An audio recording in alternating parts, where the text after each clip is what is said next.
عالمی فلکیاتی مرکز کے ماہرین نے پیش گوئی کرتے ہوئے پاکستان سمیت دنیا بھر کے بیشتر ممالک میں عید الاضحیٰ کی ممکنہ تاریخ بتا دی ہے۔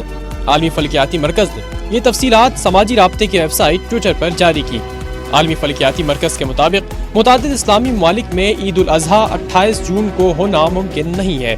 ماہرین کا کہنا تھا کہ وہ ممالک جہاں 18 جون بروز اتوار کو 29 ذی القعدہ ہے، وہاں یکم ذی الحج پیر 19 جون کو ہوگی اور عید الاضحیٰ بروز بدھ 28 جون کو ہوگی۔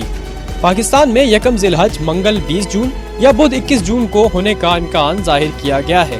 اگر ایسا ہوا تو پاکستان میں عید الاضحیٰ ممکنہ طور پر جمعرات 29 جون یا جمعہ 30 جون کو ہو سکتی ہے۔ پاکستان میں رؤیت ہلال کمیٹی کا اجلاس پیر 19 جون 29 ذی القعدہ کو ہوگا اور دیگر اسلامی ممالک میں 18 جون بروز اتوار کو چاند دیکھنے کی کوشش کی جائے گی، لیکن چاند نظر آنے کا امکان کم ہے۔